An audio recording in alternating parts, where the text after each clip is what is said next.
नमस्कार, आदाब, सत श्री अकाल और खुशामदीद। मैं हर्ष प्रियम, वेदांतु में मैथमेटिक्स मास्टर टीचर। आपसे पूछना चाहता हूं, क्या आप सारे लोग आईआईटी जाना चाहते हैं? जवाब अगर हाँ है तो आईआईटी जाने के लिए जेईई की तैयारी करनी पड़ेगी।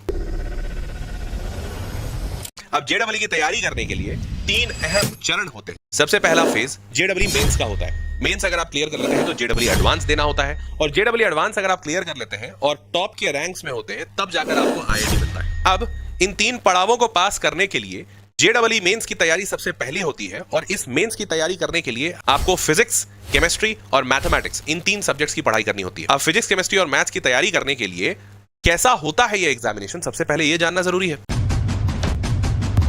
तो आपको बता दूं, जेईई एग्जामिनेशन भारत का सबसे कठिन एग्जामिनेशन है और पूरे विश्व का दूसरा सबसे कठिन एग्जामिनेशन है। इतना ही नहीं, जेईई एग्जामिनेशन में साल 2024 में 14 लाख से ज्यादा बच्चे अपीयर हुए थे इस एग्जाम को देने के लिए। इन 14 लाख बच्चों ने मेंस एग्जामिनेशन देकर इनमें से 2.5 लाख बच्चे जेईई एडवांस एग्जामिनेशन के लिए क्वालिफाई किए।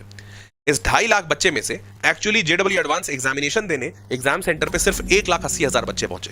इन 1,80,000 बच्चों में से जेईई एडवांस क्वालिफाई करने वाले बच्चे सिर्फ 48,000 थे। और हाँ, ध्यान दीजिएगा, ये 48,000 को आईआईटी नहीं मिला। 48,000 में से आईआईटी की सीट कुल 18,000 के आसपास है, तो हर एक बच्चा आईआईटी नहीं जा पाए। तो अब आप समझ पा रहे होंगे कि ये जेईई का एग्जामिनेशन कितना विशाल है, और अगर नहीं सही से समझा जाए तो कितना कठिन है। तो अब सवाल उठता है कि फिर कैसे इस एग्जामिनेशन को समझा जाए और कैसे इतने विशाल और भयंकर एग्जामिनेशन में सबसे अच्छा परफॉर्मेंस करके एक आईआईटीएन बना जाए। तो देखिए, इसका जवाब 3 आधार स्तंभों में छुपा हुआ है। ये 3 आधार स्तंभ जेईई प्रिपरेशन के मेन पिलर्स कहे जाते हैं। सबसे पहला एक स्ट्रॉन्ग प्रिपरेशन होता है, जो कि बच्चे के अपने माइंडसेट से, उसके डिसिप्लिन से और उसके लगन से आती है कि वो बच्चा अपने लक्ष्य को पाने के लिए कितना तत्पर और कितना जुझारू है। दूसरा स्तंभ होता है शिक्षक। एक अच्छा टीचर एक एवरेज बच्चे को भी बेहद अच्छा बना सकता है, और इसीलिए शायद कहा भी गया है, गुरुर ब्रह्मा गुरुर विष्णु गुरुर देवो महेश्वरा गुरुर साक्षात पर ब्रह्मा तस्मै श्री गुरुवे नमः। क्योंकि एक अच्छा गुरु आपके इस पूरे आईआईटी के जर्नी को बेहद आसान और बेहद अचीवेबल बना सकते हैं। और इसके बाद तीसरा स्तंभ आता है, जिसे फाउंडेशनल पिलर भी कहा जाता है, और वो है किताबें, रिसोर्स फॉर जेईई एग्जामिनेशन। देखिए, इतने बड़े एग्जामिनेशन को निकालने के लिए जो रिसोर्सेज अवेलेबल है मार्केट में, वो समुद्र से भी ज्यादा है। तो एक समुद्र में अगर आप गोता लगाना शुरू करें और आपको दिशा नहीं पता हो, तो आप समुद्र में गोता लगाते लगाते डूब जाएंगे। और इसीलिए बेहद जरूरी है कि इस आईआईटी जेईई एग्जामिनेशन में आपको एग्जैक्ट पता होना चाहिए कि कौन सी किताबें किस वक्त पे इस्तेमाल करनी है, और किन किताबों की क्या खासियत है और क्या उसके डाउनसाइड है। तो आज इस वीडियो में मैं आपको यही बताने वाला हूं।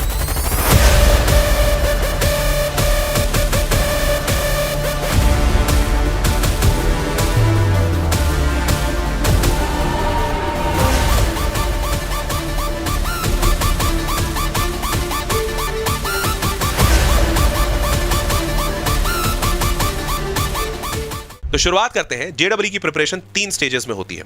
सबसे पहला स्टेज होता है बिगिनर स्टेज, या बेसिक फाउंडेशन बिल्डिंग स्टेज भी कहते हैं इसे। इस स्टेज में चाहे फिजिक्स हो, केमिस्ट्री हो या मैथमेटिक्स, तीनों ही सब्जेक्ट में आप बिगिनिंग फेज में सिर्फ एनसीईआरटी का इस्तेमाल करें। देखिए, एनसीईआरटी एक बहुत ही अच्छे से लिखी गई किताब है, और इसमें बेसिक क्वेश्चंस बहुत अच्छे से समझाए गए हैं। अब बात कर लेते हैं एनसीईआरटी के कुछ खास बातों की और कुछ खामियों की। तो खास बातों में सबसे अच्छी बात यह है कि इसकी भाषा बहुत ही सरल है, समझने में बेहद आसान है, और इसमें काफी सारे एग्जाम्पल्स दिए गए हैं जो रियल लाइफ को भी जोड़ते हैं, जिससे बच्चों को कॉन्सेप्ट आसानी से समझ में आएंगे। लेकिन वहीं पर इसकी कुछ खामियां भी है। खामियां ये कि इस किताब को जेईई के पर्सपेक्टिव से कभी लिखा नहीं गया था। इस किताब को सिर्फ स्कूल में पढ़ने वाले बच्चे और एक 12वीं के एग्जामिनेशन को क्लियर करने वाले बच्चे के पर्सपेक्टिव से लिखा गया है, और इसीलिए इसे समझने में इतना आसान भी बनाया गया है। परंतु इसे इतना आसान बनाने की वजह से इसमें कई सारे कॉन्सेप्ट जो जेईई में इस्तेमाल होते हैं उसे कवर नहीं किया गया है। जेईई एडवांस की अगर आप बात करेंगे तो वो तो इसके आसपास भी नहीं है। एक बच्चा जब बिगिनर लेवल को कंप्लीट कर लेता है तो वो दूसरे लेवल में आता है, और वो दूसरा लेवल होता है जेईई मेंस प्रिपरेशन स्टेज। इस जेईई मेंस प्रिपरेशन स्टेज में बच्चे को साइड बुक्स या सपोर्टिंग बुक्स की आवश्यकता पड़ती है। यहाँ पर फिजिक्स, केमिस्ट्री और मैथमेटिक्स में अलग अलग सपोर्टिंग बुक्स होते हैं, जो मैं अभी आपको बताता हूँ। तो सबसे पहले बात करते हैं फिजिक्स सब्जेक्ट की। फिजिक्स में सबसे best supporting book professor HC Verma IIT Kanpur के प्रोफेसर हैं, और इन्होंने पटना यूनिवर्सिटी से पढ़ाई की है। आपको बता दूं, प्रोफेसर हरीश चंद्र वर्मा के द्वारा लिखी गई ये किताब concepts of physics volume 1 and volume 2 आज से नहीं बल्कि सालों पुरानी किताब है। इनफैक्ट इसी किताब से मैंने भी अपनी आईआईटी की तैयारी की थी, और विश्वास मानिए ये किताब उस जमाने में भी सबसे अच्छी कही जाती थी और आज सालों बाद भी इसे सबसे अच्छा कहा जाता है। और जितना मैं समझ पाता हूँ फिजिक्स को, मेरे हिसाब से आने वाले 10-20 साल भी इस किताब को सबसे अच्छा ही कहा जाएगा। इसकी सबसे खास बात यह है कि इसमें जो टॉपिक्स का अरेंजमेंट दिया गया है वो बहुत ही सिस्टमैटिक है। एक बच्चे को कौन सा टॉपिक सबसे पहले पढ़ना चाहिए और उसके बाद कौन सी दूसरी टॉपिक होनी चाहिए जो उसे समझ में आ जाए, और कौन सा आखिरी होना चाहिए जिसको समझने में पहले के सारे कॉन्सेप्ट्स का इस्तेमाल होगा, ये चीज का ख्याल इस किताब में बहुत बखूबी रखा गया है। साथ ही साथ इसमें क्वेश्चंस की वैरायटी बहुत अच्छी दी गई है। सबसे पहले बहुत बेसिक लेवल के सवाल, फिर उससे थोड़े ऊपर, फिर उससे थोड़े ऊपर, और इसकी वजह से ये किताब एक परफेक्ट सॉल्यूशन बनती है जेडब्ल्यू एस्पिरेंट्स के लिए और उनके लिए भी जो फिजिक्स को समझना चाहते हैं और महसूस करना चाहते हैं। तो देखिए, ये किताब तो काफी अच्छी है, खामियां कम है, लेकिन एक दो जो खामी है वो ये कि ये किताब को जेडब्ल्यू एडवांस के हिसाब से नहीं लिखा गया था और इसीलिए ये जेडब्ल्यू मेंस के लेवल को ज्यादा अच्छा केटर करती है। साथ ही साथ इस किताब को डे 1 से ही कंपटीशन वाले बच्चों के लिए लिखा गया था, तो इसीलिए अगर कोई ऐसा बच्चा है जो अपनी तैयारी शुरू कर रहा है तो वो इस किताब का इस्तेमाल नहीं कर पाएगा या करने में कठिनाई महसूस करेगा। इस किताब को पढ़ने के लिए आपके पास बेसिक नॉलेज होना आवश्यक है, तभी आप इस किताब का सबसे अच्छा इस्तेमाल कर पाएंगे। अब बात करते हैं एक दूसरी फिजिक्स की किताब की जो जेडब्ल्यू मेंस के ही स्टेज पे इस्तेमाल होती है। उसका नाम है हैलिडे, रेशनिक एंड वॉकर। ये एक फॉरेन ऑथर की किताब है और बेहद खूबसूरत किताब है। इसकी कुछ अच्छी बातें बताऊं तो इसमें फिजिक्स को और कॉन्सेप्ट्स को बहुत डीप लेवल पे, बहुत रियल लाइफ से जोड़ के समझाया गया है। कोई भी आम इंसान जो इस किताब को पढ़ेगा वो कॉन्सेप्ट को बहुत अच्छे से समझ लेगा। सवाल भी काफी स्टेप वाइज तरीके से बताए गए हैं और समझने में बेहद आसान है। लेकिन इसकी जो खामियां है वो ये है कि ये किताब एक फॉरेन ऑथर के द्वारा लिखी गई है और इसीलिए इसको जेडब्ल्यू एग्जामिनेशन के हिसाब से नहीं लिखा गया और इसीलिए इसमें बहुत सारे ऐसे टॉपिक्स हैं जो बहुत ज्यादा हैं, अननेसेसरी है जेईई एग्जामिनेशन के हिसाब से। और ये एक जेईई एस्पिरेंट का सबसे बड़ा नाइटमेयर है, क्योंकि जब बच्चा पढ़ाई कर रहा होता है तब उसे ये नहीं पता होता कि कौन सा टॉपिक पढ़ना है और कौन सा छोड़ना है। एंड हेंस इस किताब का उपयोग किसी एक्सपर्ट गाइडेंस के अंडर में या किसी टीचर की सलाह में ही किया जाना चाहिए। फिजिक्स में तीसरे स्टेज की बात करते हैं, वो है जेडब्ल्यू एडवांस स्टेज। अब जब बच्चा जेईई मेंस प्रिपेयर कर चुका है और खुद को कॉन्फिडेंट महसूस कर रहा है और एडवांस में जाने के लिए तैयार है, तो उसके लिए एक बेहद अच्छी किताब जो सजेस्ट की जा सकती है वो है अरिहंत की डीसी पांडे। अरिहंत की जो डीसी पांडे किताब है, इसकी कुछ खास बातें ऐसी हैं कि ये किताब काफी ज्यादा डीप डिटेल में लिखी गई है और इसमें बहुत ही कॉम्प्रिहेंसिव कवरेज है सारे टॉपिक्स का जो आईआईटी में पूछे जाते हैं या जा सकते हैं। साथ ही साथ इसमें जेडब्ल्यू एडवांस के लेवल के बहुत सारे सवाल डाले गए हैं। उन सवालों को सॉल्व करने का पूरा एक डिटेल्ड तरीका भी बताया गया है। लेकिन जैसा कि इसकी अच्छी बातों से समझ में आ रहा है कि इसकी कुछ खामियां ये है कि इसमें बेसिक लेवल की चीजें नहीं बताई गई है और अगर कोई बच्चा सिर्फ एनसीईआरटी पढ़ा हो या एनसीईआरटी भी नहीं पढ़ा हो तो वो बच्चा अगर इस किताब को पढ़ेगा तो शायद उसको समझने में बेहद ज्यादा कठिनाई आएगी। एंड हेंस ये बेसिक लेवल के बच्चों के लिए बिल्कुल एडवाइजेबल नहीं है। और वहीं जेईई एडवांस के स्टेज की दूसरी किताब है, उसका नाम है आई.ई. इरोडोव। इरोडोव एक रशियन ऑथर थे और इन्होंने इस इरोडोव किताब को 1968 में लिखा था। लेकिन विश्वास मानिए 1968 की लिखी गई किताब आज तक इतनी ज्यादा रेलेवेंट है और इसके सवाल आज भी जेडब्ल्यू एग्जामिनेशन में एज इट इज दिखते हैं और इसकी वजह से आज भी बच्चा जब बेसिक लेवल की फिजिक्स कर लेता है तो उसे इरोडोव का सजेशन दिया जाता है। और यही इसकी खास बातें भी हैं कि इसके प्रॉब्लम्स काफी डीप लेवल के हैं, बहुत ही ज्यादा स्ट्रॉन्ग थिंकिंग बिल्ड करते हैं और जेडब्ल्यू एडवांस या उससे भी ऊपर लेवल के सवाल होते हैं। इस किताब का डाउन साइड यही है कि इस किताब में थ्योरी बहुत कम है और कॉन्सेप्ट्स को नहीं समझाया गया है, आयता अधिकांश इसमें सवाल ही दिए गए। और ये किताब ऐसी इसलिए भी है क्योंकि इसे लिखा ही इस तरीके से गया था। तो आप इन सारे किताबों में से एक एक किताब उठा सकते हैं या अगर आपको महसूस हो तो आप इन सारी किताबों को अपने पास रख सकते हैं अपने जेडब्ल्यू की तैयारी के लिए। तो चलिए अब आगे बढ़ते हैं केमिस्ट्री की किताब की तरफ। देखिए, केमिस्ट्री में भी बिगनिंग फेज तो एनसीईआरटी से ही होगा और इनफैक्ट केमिस्ट्री में जेडब्ल्यू की प्रिपरेशन में एनसीईआरटी बेहद अहम भूमिका निभाती है, क्योंकि जेडब्ल्यू मेंस के पेपर में आयता यह देखा गया है कि केमिस्ट्री में एनसीईआरटी से डायरेक्ट सवाल पूछे जाते हैं और एनसीईआरटी से ऊपर के लेवल पे बहुत ज्यादा नहीं जाता है JW, and hence NCERT becomes a very useful resource here. But फिर भी बच्चे को अपने पास ऑप्शंस जरूर रखने चाहिए और जेडब्ल्यू मेंस के हिसाब से कुछ किताबें हैं तो उस बच्चे के लाइब्रेरी में हमेशा होनी चाहिए। सबसे पहली एमएस चौहान जी के द्वारा लिखी गई elementary problems in organic chemistry. ये किताब ऑर्गेनिक केमिस्ट्री के लिए काफी स्ट्रॉन्ग फाउंडेशन का काम करती है। इसमें काफी सारे सवाल दिए गए हैं जो बच्चों के अंडरस्टैंडिंग को बेटर करते हैं और साथ ही साथ जेडब्ल्यू का अच्छा खासा एक्सपोजर इस किताब से आपको ऑर्गेनिक केमिस्ट्री का मिलता है। लेकिन इसके कुछ डाउन साइड ऐसे हैं कि इस किताब में बहुत ज्यादा वास्ट कवरेज नहीं है और इस किताब को पढ़ने के लिए एक बिगिनर तो बहुत अच्छे से समझ जाएगा, लेकिन जैसे जैसे आप एडवांस लेवल पे पहुंचेंगे आपको महसूस होगा कि इस किताब में लेवल की थोड़ी कमी रह गई है। जो दूसरे नंबर की किताब है वो है फिजिकल केमिस्ट्री की ओपी टंडन जी की किताब। अभी ओपी टंडन की किताब की खास बात यह है कि ये काफी एक्सटेंसिव कवरेज में किताब लिखी गई है। हर एक टॉपिक ऑलमोस्ट बच्चे को मिल जाता है, साथ ही साथ कॉन्सेप्ट्स के सॉल्व एग्जांपल्स भी दिए गए हैं और प्रैक्टिस के लिए पर्याप्त सवाल भी है। लेकिन डाउन साइड ये है कि कई सारी जगहों पर आपको लेवल उतना ज्यादा नहीं मिलेगा और दूसरा कई सारे जगहों पर सवालों को अच्छे से एक्सप्लेन नहीं किया गया है। तो ये इसके थोड़े बहुत डाउन साइड है, बट स्टिल जेडब्ल्यू मेंस के हिसाब से काफी अच्छी किताब है। अब यही जेडब्ल्यू मेंस के प्रिपरेशन स्टेज पे इनऑर्गेनिक केमिस्ट्री के लिए सबसे अच्छी किताब जेडी ली मानी जाती है। जेडी ली एक फॉरेन ऑथर की किताब है। इसमें इनऑर्गेनिक केमिस्ट्री को बहुत ही अच्छे से और कॉम्प्रिहेंसिव मैनर में कवर किया गया है। साथ ही साथ पीरियोडिक टेबल, कोऑर्डिनेशन, कंपाउंड जैसे चैप्टर्स को बहुत बेहतरीन तरीके से इस किताब में समझाया गया है। लेकिन इस किताब में थ्योरी जितनी ही अच्छी है और समझाने का तरीका जितना बेहतर है, सवाल इसमें उतने ही कम है।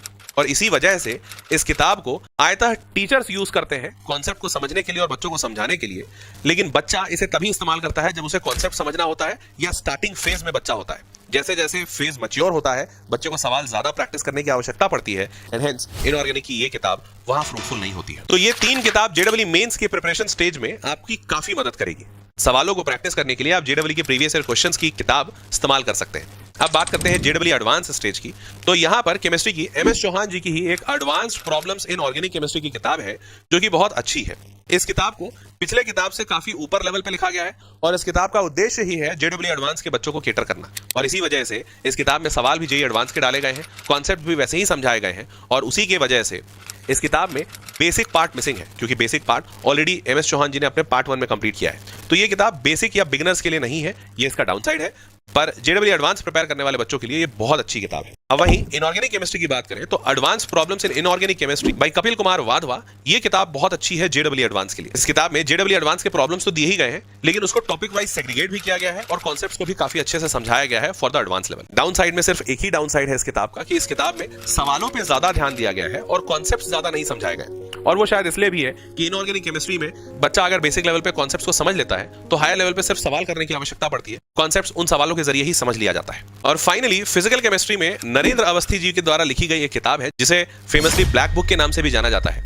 ये एडवांस के लिए बहुत ही अच्छी किताब मानी जाती है और इसमें एडवांस से रिलेटेड बहुत ही चैलेंजिंग प्रॉब्लम्स डाले गए हैं। इनफैक्ट कई सारे तो ऐसे प्रॉब्लम्स हैं जो एडवांस के नहीं है, लेकिन एडवांस से भी काफी ऊपर लेवल के महसूस होते हैं, जिससे बच्चों को प्रिपरेशन में काफी डिफरेंट लेवल्स का अनुभव होता है। इसी वजह से ये किताब बच्चों और टीचर की कम्युनिटी में काफी फेमस है। इस किताब का बस एक ही डाउन साइड है कि इस किताब में थियोरेटिकल एक्सप्लेनेशंस कम दिए गए हैं और सवालों पे ज्यादा फोकस किया गया है। और ये शायद इसलिए भी है कि इस किताब को लिखा ही गया है इस बात को ध्यान में रखते हुए कि ये जेडब्ल्यू एडवांस के लेवल के बच्चों को केटर करेगा और वही बच्चा इस किताब तक पहुंचे जो मेंस ऑलरेडी कंप्लीट कर चुका है। तो अब ये केमिस्ट्री की किताबें जानने के बाद आते हैं हम लोग मैथमेटिक्स की किताबों पर। तो मैथमेटिक्स में अगेन बिगिनिंग लेवल तो एनसीईआरटी के द्वारा ही कंप्लीट किया जाएगा।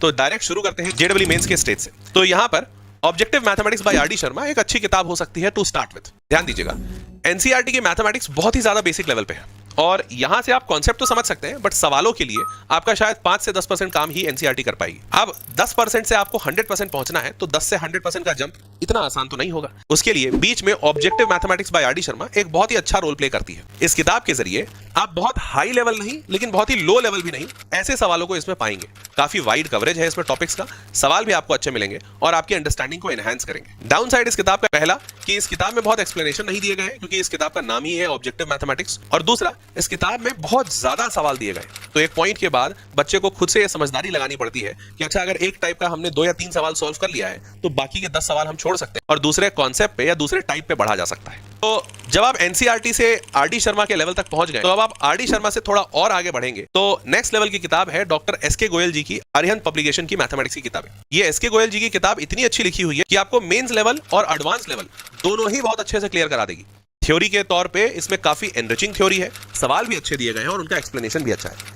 लेकिन डाउन साइड भी इसका यही फीचर है, अर्थात इस किताब में इतना ज्यादा ज्ञान है कि कई बार जब बच्चा पढ़ रहा होता है तो वो ओवरवेल्म हो जाता है और इसकी वजह से बच्चे को समझ नहीं आता कि क्या पढ़ना है और क्या छोड़ना है। देखिए, जेडब्ल्यू की प्रिपरेशन की जर्नी में बेहद जरूरी है कि आप अपने प्रिपरेशंस को अलग अलग स्टेजेस में बांट के रखें, अन्यथा हो सकता है आप मेंस की तैयारी कर रहे हो और तैयारी मेंस के करते करते एडवांस लेवल तक की पढ़ाई कर जाए। इससे आपका समय बहुत जाया होगा और आप मेंस के सारे सब्जेक्ट्स को जब तक स्ट्रॉन्ग नहीं करेंगे तब तक मेंस तो निकलेगा नहीं। हेंस मेंस पहले क्लियर करना जरूरी है, उसके बाद ही एडवांस पे आना बुद्धिमानी होती है। तो इस वजह से इस किताब को किसी एक्सपर्ट गाइडेंस के अंडर में या टीचर्स के गाइडेंस में पढ़ना ज्यादा बेटर होता है। तो अब फाइनली मैथमेटिक्स में एडवांस लेवल के स्टेज के लिए जो किताब है उसका नाम भी ब्लैक बुक है, क्योंकि ये भी बालाजी पब्लिकेशन की किताब है। इस किताब का नाम है advanced problems in mathematics bye Vikas Gupta and Pankaj Joshi. इस किताब की भी वही खास बातें हैं जो ब्लैक बुक इन केमिस्ट्री की है कि इसमें काफी वाइड कवरेज दिया गया है, सवाल के लेवल बहुत ही अच्छे दिए गए हैं। कई सारे तो ऐसे सवाल हैं जो एडवांस से भी ऊपर लेवल के दिए गए हैं। इसकी वजह से बच्चों को काफी variety of levels and variety of questions मिल जाते हैं। इस किताब को सॉल्व करने के बाद आपके कॉन्सेप्ट्स बहुत स्ट्रांग हो जाएंगे, आप काफी डीप लेवल की अंडरस्टैंडिंग जनरेट कर पाओगे। ये सारे इसके अच्छे फीचर्स हैं। डाउन साइड में इसके एक ही डाउन साइड है कि कुछ कॉन्सेप्ट्स इसमें बड़े लिमिटेड दिए गए हैं और उसमें काफी अच्छी लेवल की प्रैक्टिस नहीं दी गई है। और आप जैसा कि जानते हैं कि जेडब्ल्यू साल दर साल अपने पैटर्न को बदलता रहता है, तो अगर जेडब्ल्यू ने किसी ऐसे टॉपिक पे फोकस कर दिया जो इसमें नहीं है तो वो बच्चों के लिए डाउनसाइड हो सकता है। तो इसके लिए आप समय दर समय अपने टीचर से जुड़े रहिए और टीचर से मार्गदर्शन लेते रहिए कि कौन से टॉपिक पे ज्यादा ध्यान देने की जरूरत है। तो अब ये सारी किताबें जानने के बाद मैं आपको फाइनली एक और किताब बताता हूं जिसे मैं बोनस बुक्स या बोनस टिप्स के तौर पे आपको बताना चाहता हूं। देखिए, ये सारी किताबें बेहद अच्छी हैं, पर इन सारी किताबों में एक खामी जो सबसे बड़ी है कि इतनी सारी किताबों में से ज्ञान निकालना अपने आप में बहुत बड़ा चैलेंज है और खासकर एक बच्चे के लिए ऑलमोस्ट असंभव सा कार्य है। और वो इसलिए क्योंकि एक बच्चा 2 साल की तैयारी में जब जेडब्ल्यू कर रहा होता है तो वो इस 2 साल में अपने बोर्ड एग्जामिनेशंस भी देखता है जिसमें 75% क्राइटेरिया बेहद जरूरी है। साथ ही साथ वो अपने स्कूल का अटेंडेंस भी मैनेज करता है क्योंकि आजकल डमी कैंडिडेट्स पे काफी सख्त कार्रवाई की जा रही है। और इन दोनों के बाद वो बच्चा कोचिंग भी जाता है और 11-12 के वास्ट सिलेबस को कवर करता है। इतने कम वक्त में इतनी सारी किताबें कवर करना ऑलमोस्ट इम्पॉसिबल है और इसी वजह से बच्चे के लिए बेहद जरूरी हो जाता है कि वो कोई एक ऐसा सोल्यूशन रखे अपने पास जहां पर इन सारी किताबों की अच्छी अच्छी चीजें निकालकर कोई दे दे। और यहां पर वेदांतु की तत्व किताबें बेहद बढ़िया है। अब देखिए, जब मैं आपको तत्व किताबें कह रहा हूं और वेदांतु की किताबें हैं तो ये सुनकर आपको जरूर लगेगा अरे सर आप वेदांतु की बातें कर रहे हो, ये जरूर आप वेदांतु की किसी प्रोडक्ट के बारे में बता रहे हो। लेकिन विश्वास कीजिए, आप बस मुझे 2 मिनट अपना दीजिए, आपको मैं भरोसा दिला दूंगा कि वेदांतु की ये जो तत्व किताबें हैं ये इन सारे बताए गए किताबों का एक निचोड़ है और इन सब से लाख गुना बेटर ऑल्टरनेटिव है। कम पैसे में, कम किताबों में, कम वक्त में एक बढ़िया और अच्छा प्रिपरेशन आप कर सकते हैं। देखिए, इस पूरे वीडियो से आपको एक बात जरूर समझ में आई होगी कि आपको किताबें और अपने प्रिपरेशन को 3 स्टेजेस में बांटना है। पहला स्टेज होना चाहिए बेसिक, जो बिगिनर स्टेज होता है, जहां आप कॉन्सेप्ट्स और थ्योरी को बिल्ड करें ताकि आपकी अंडरस्टैंडिंग बेटर हो सके। दूसरा स्टेज आपका होना चाहिए जेडब्ल्यू मेंस का, जहां पर आप मेंस के सवाल लगाएं और उस जैसा कॉन्सेप्ट पढ़ें ताकि आप आगे चलकर जेडब्ल्यू मेंस के एग्जाम को निकाल सके। और तीसरा स्टेज होना चाहिए आपका जेडब्ल्यू एडवांस का। ये तब आना चाहिए जब आपने पहले 2 स्टेजेस पूरा कर लिए हो और आपको जेडब्ल्यू एडवांस की स्टेजेस की चीजें तभी समझ में भी आएंगी जब आपका मेंस क्लियर हो। इन 3 स्टेजेस से अगर आप गुजरते हैं तो आपका प्रिपरेशन काफी आसान हो जाएगा और आप अपने आईआईटी के सपने को जी पाएंगे। वेदांतु की तत्व किताबें इन्हीं 3 स्टेजेस में बांटी गई है। तो आपको बता दूं, सबसे पहली खास बात तो ये कि हर एक किताब में जो थ्योरी वाला सेक्शन है वो बड़ा छोटा सा है। छोटा सा इसलिए नहीं है कि वहां पर थ्योरी कम बताई गई है, छोटा इसलिए है क्योंकि उन थ्योरी को सरल शब्दों में लिखा गया है और इन केस अगर बच्चा उस सरल शब्दों से उस थ्योरी को नहीं समझ पा रहा तो नीचे एक क्यूआर कोड दिया गया है जिसे स्कैन करते ही उस पूरी थ्योरी को समझाने के लिए एक डिटेल्ड वीडियो ओपन हो जाएगा। मतलब आप थ्योरी को समझने के लिए जरूरी नहीं कि पूरे लंबे लंबे पैराग्राफ और कहानियां पढ़ें और खुद से समझें, समझाने के लिए आपको एक टीचर का वीडियो मिल जाएगा। इसकी वजह से वेदांतु की जो तत्व किताबें हैं वो काफी पतली पतली हैं और बड़े मोटे मोटे किताबों से बच्चों को निजात दिलाया गया है। दूसरी अच्छी बात कि इसके सारे एक्सरसाइजेस को 4 हिस्सों में बांटा गया है। पहला एक्सरसाइज बेसिक लेवल या बिगनर लेवल को ध्यान में रखते हुए रखा गया है और यहां पर सारे वैसे ही सवाल डाले गए हैं जो आपके थ्योरी के कॉन्सेप्ट्स को क्लियर कर रहे हैं। ये एक्सरसाइज 1 बनाने के बाद आपको महसूस होगा कि आप चैप्टर पूरी तरह से समझ रहे हैं।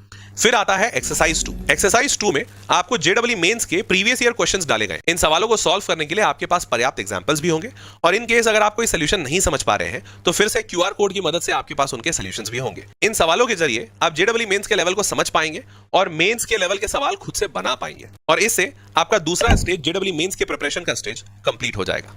अब आते हैं तीसरे स्टेज की तैयारी। तो देखिए, तीसरे स्टेज की तैयारी के लिए हमें पता है मेंस से एडवांस में काफी बड़ा जंप होता है और समय कम होता है, तो बच्चों को इसे अच्छे से समझाना बेहद जरूरी है। तो इसीलिए एडवांस पे जाने से पहले हमने बीच में एक और स्टेज रखा है जिसे हम प्री जेडब्ल्यू एडवांस स्टेज कहते हैं। जेडब्ल्यू एडवांस के सवालों को तोड़ तोड़ के 2-3 हिस्सों में छोटे छोटे सवाल बना के डाला गया है और ऐसा इसलिए किया गया है कि बच्चा जब उन सवालों को देखे तो एक साथ इतना बड़ा सवाल देखकर वो डर ना जाए। छोटे छोटे कॉन्सेप्ट्स हो तो उसको समझने में भी आसानी होगा और उन कॉन्सेप्ट को जब वो समझ जाएगा, कॉन्फिडेंस बिल्ड हो जाएगा, तब वो बच्चा एक्सरसाइज 4 में आता है जहां पर जेडब्ल्यू एडवांस के प्रीवियस ईयर ओरिजिनल क्वेश्चंस होते हैं। इन क्वेश्चंस को देखता है जब बच्चा तो बाकी आम दुनिया की तरह ये बच्चा जेडब्ल्यू एडवांस के सवालों से डरता नहीं है क्योंकि इन सवालों के कॉन्सेप्ट्स बच्चे ने ऑलरेडी एक्सरसाइज 3 में कर रखे हैं और जिसकी वजह से जो भी बच्चा वेदांतु के तत्व बुक्स को इस्तेमाल करता है वो ज्यादा कॉन्फिडेंट महसूस करता है और उसे ये बात फील होती है कि हाँ, मैं मेंस और एडवांस दोनों क्लियर कर लूंगा। और यही इस वेदांतु के तत्व किताबों की सबसे खास बात है। और इन बातों को सुन के आप भी महसूस कर पा रहे होंगे कि इस किताब को एक अलग टेक्नोलॉजी से बनाया गया है। वैसे सही बताऊं तो इस किताब को बनाने के पीछे सारे के सारे टीचर्स का हाथ है और वो भी उन टीचर्स का जो अभी भी बच्चों को पढ़ा रहे हैं। हम टीचर्स जब बच्चों को पढ़ाते हैं तो हमें पता होता है कि उन बच्चों की क्या जरूरतें होंगी और उन्हें किन जगहों पर दिक्कत आ रही होगी और इसी वजह से हमने जो किताब बनाया है वो उन्हीं के प्रॉब्लम्स का एक सोल्यूशन है। तो मुझे पूरा भरोसा है कि अब तक आप इन बातों को सुनकर मोटिवेट और कन्विंस जरूर हो गए होंगे कि हाँ, वेदांतु की तत्व की किताबें सारी की सारी बताई गई किताबों का एक निचोड़ है। और इसीलिए मैं कह रहा था कि इन किताबों से आपको बेटर अंडरस्टैंडिंग महसूस होगी और कम समय में आप ज्यादा गेन कर पाएंगे। तो अगर आप ये वेदांतु की किताबें मंगाना चाहते हैं, जो कि 22 किताबों का सेट है, जिसमें 11 11वीं की किताबें हैं और 11 12वीं की किताबें हैं, तो आप इसी वीडियो के नीचे डिस्क्रिप्शन बॉक्स में दिए गए लिंक के जरिए इन किताबों को ऑर्डर कर सकते हैं। इन किताबों में कुल 20,000 से ज्यादा सवाल बच्चों को दिए गए हैं सॉल्व करने के लिए विथ देयर सॉल्यूशंस, और ये 20,000 बिगिनर लेवल के सवाल, मेंस लेवल के सवाल और एडवांस लेवल के सवाल तीनों को कवर करेंगे। तो आप जब इन वेदांतु के तत्व को सॉल्व कर चुके होंगे, तब आप पूरी तरह से अपने आईआईटी के सपने को जीने के लिए तैयार होंगे। उम्मीद करता हूं कि आपको यह वीडियो यूजफुल लगा होगा और आपके जिज्ञासाओं का एक जवाब होगा। मैं इसी तरीके से आपके लिए वीडियो बनाता रहूंगा। ये वीडियो आपको कैसा लगा ये कमेंट बॉक्स में लिखकर जरूर बताइएगा। तब तक के लिए ख्याल रखें, मिलते हैं अगले वीडियो में। Bye bye.